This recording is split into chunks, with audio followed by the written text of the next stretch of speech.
What's up everyone, some guy here with another Alliance War video. Season 23, war number 10, we are versing against Zova. We've never faced them before, but I do know a good number of people in this alliance. I used to be in this duel group chat with them. Basically, they host a lot of duel tournaments for summoners and players to compete against each other. Very fun and interactive. Feel free to leave comments below if you want to check them out. But anyway, going to this first fight here is a Nick Fury on Ebb and Flow knockdown and a heavy hitter.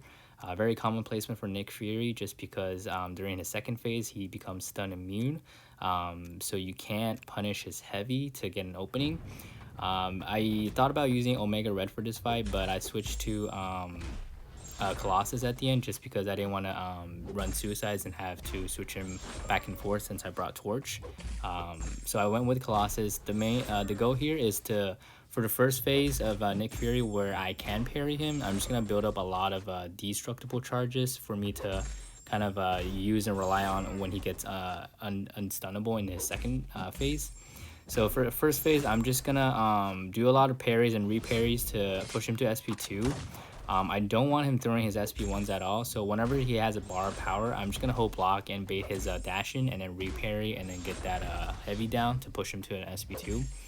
I'm also looking at the, I guess the passive Fury timer, making sure I'm not trying to punish him when the Fury is about to expire and get clipped from it.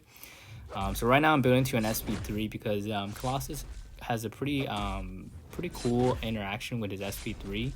You'll see in a second. I'm putting it to use for this war. Right there, I almost got the protection down when he was about to go into second phase. Unfortunately, I didn't get the timing down, so his protection is up at the moment, but it's okay. I'm just going to bait out his SP2. I'm going to try and run out a little bit until I throw my SP3. So once I throw my SP3, I believe Colossus has this armor up where if you hit into his block, he becomes unstoppable. So I kind of use that to my advantage to punish Nick Fury for that, to push him into his SP2.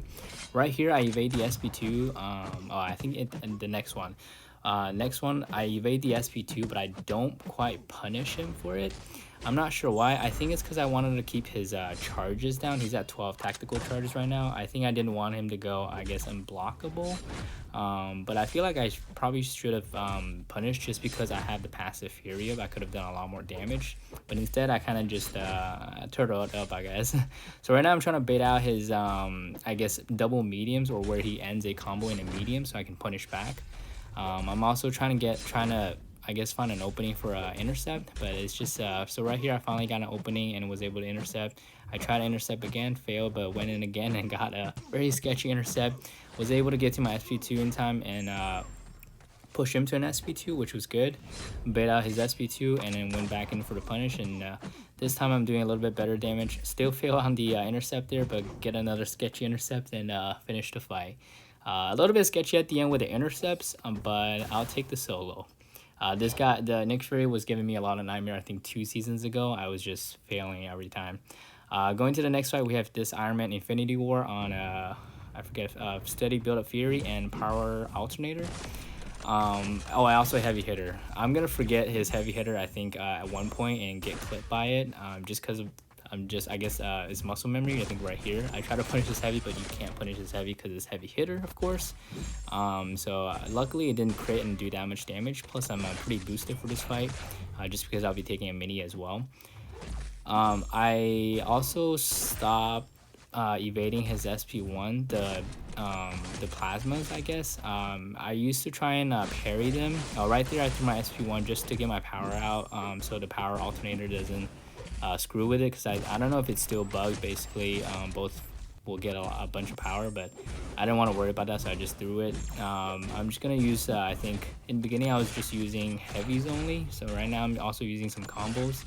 He's getting close to his last stage here, so this fight is going pretty quickly, a lot faster than I expected. He's also throwing a lot of heavies, which is kind of annoying. It's a good placement for him on this note when he keeps throwing his heavies and not wanting to get reparried. I missed my parries on the beams before, so I just decided to just block them just for safety. This one is a 5-star, so it's a lot easier to manage. The next fight here, we have this Dr. Doom, also a 5-star. One of our teammate was kind enough to place his flame on for me because I'm saving mine for another fight in tier 3.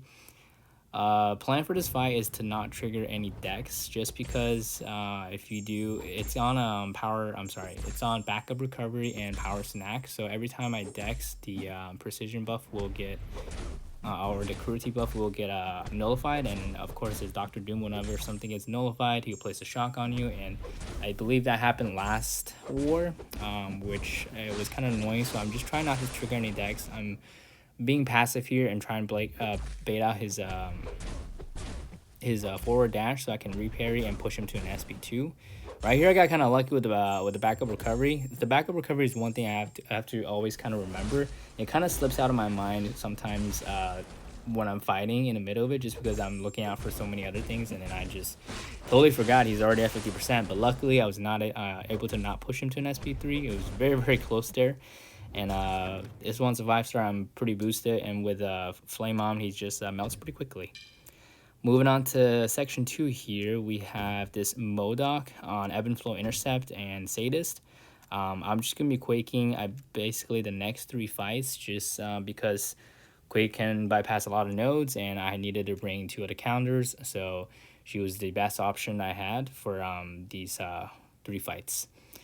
This M.O.D.O.K I played pretty badly with Quake. I should have just done Shake and Bake, basically dexing until Aftershock's about to expire and then parrying. But I decided to just try and parry everything, but I'm terrible at parrying apparently. I missed a couple parries and he's gonna throw his heavy, and I don't have the timing down for dexing his heavies in a corner. So I'm gonna be eating a lot of heavies in this fight. Luckily, I'm pretty boosted and I'm not running into suicides, so the boost was able to kind of save me. Yeah, right here I eat a heavy, I get incinerate damage. Not good, not going good. I eat another heavy, you get another incinerate damage. I got lucky here. The I think stand up mastery saved me and was able to parry him from it. So right here, I think I started to just do the mix style of dexing and parrying right before the aftershock timer is about to expire to mitigate my, I guess, mistakes from missing my parries. I should have just done that from the start. I think I was greedy and just wanted to end the fight fast, but slow and steady wins the race, I guess.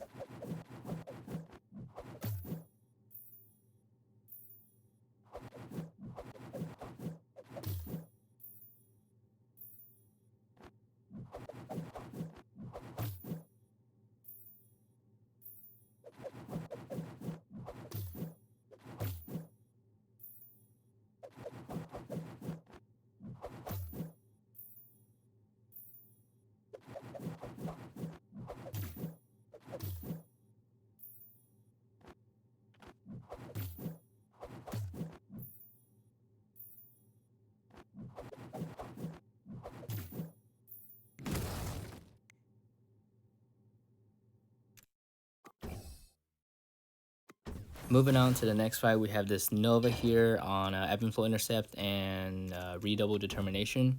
I'll also be using Quake. He is a stubborn defender, so it's just going to be a shake and bake fight, I believe. Yeah, I forget if I do full parry style or shake and bake. But the only thing you have to look out for is his charges. We'll make sure he's not unblockable when you're about to parry him, because that's not good. But you do sometimes take some energy damage from his, I think, mediums, since his mediums aren't physical contact, so you can't stun him when you parry the mediums. But other than that, it's a pretty simple shake and bake fight for Quake.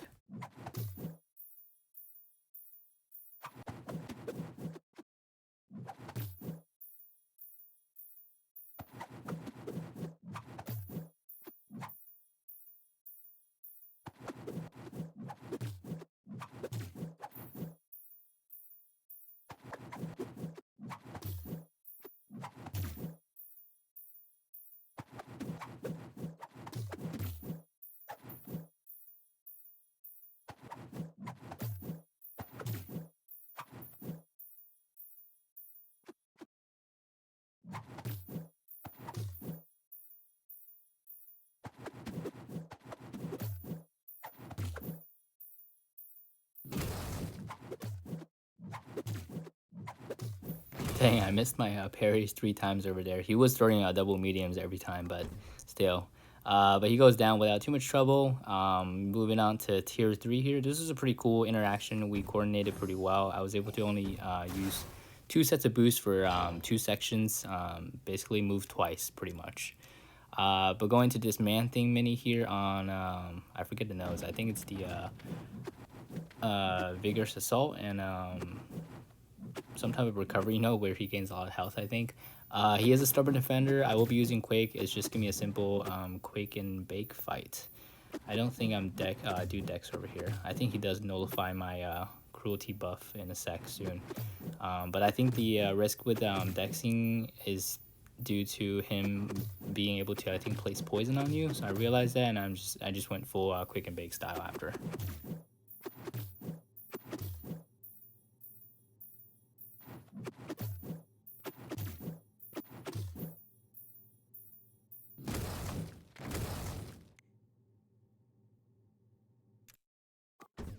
And moving to our final fight here, this is a Vision Aarkus on Hazard Shift and Stun Immunity. This is the fight I was most worried about, just because of its power gain. I threw on all the big boosts. I didn't think I needed the science boosts, but I just threw it on anyway since I never use them most of the time. The plan here, I also have my flame on here. Plan here is just to try and obviously hit him when he's in the incinerate mode and avoid him when he's in a poison mode. The one thing I should have done here is hit his block in a poison mode when he's in the poison mode to gain my spacing and kind of move him to the other side of the screen instead of getting cornered by him. That's one thing I should have done and didn't do in this fight. I could just basically, because I wasn't sure if hitting into the block would also trigger poison, but it doesn't. Also blocking his second part of the SP1, I believe, builds up smolders, so that's what I was also doing to build up my smolder. I'm also trying to bait out his SP1 without triggering Dex, but it doesn't happen all the time. I'm just turning my SP1 here to gain some spacing, blocking the last hit is where I can go in and punish, so he doesn't become indestructible.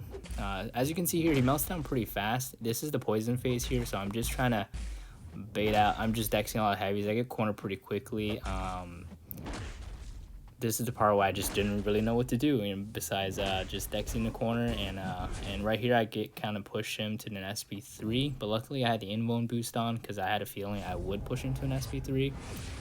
But very, very safe fight. He's already at 25% of health, and I'm still at 100. He is immune to incinerates, and the armor break debuff on me is just healing me up with a willpower, so pretty safe fight. I don't know why I just threw my SP2 here. I think I thought he was going to dash in, but he didn't. Luckily, he doesn't punish me for it. I actually don't know if you can punish his SP2 like that. But pretty much at the end here, and he will go down very quickly. I should have just hit him, even though he's in the poison phase. Wouldn't do that much damage to me when he's almost down.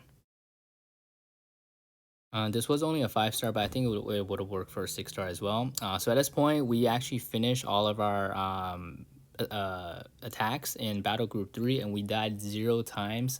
This was an all-time first for our alliance, where any battle group finished the war with 0 deaths. So very proud of our battle group. Everyone did really, really good job. We did end up winning this war. I believe halfway through the war, I think they've decided not to boost anymore.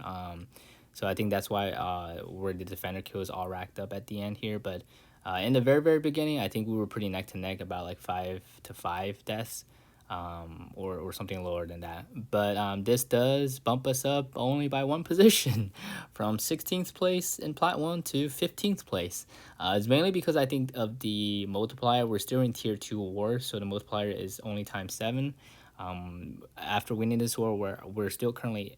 our next war will still also be at tier 2, so I don't think we'll be able to get to Masters, but we're just going to do what we can to do our best.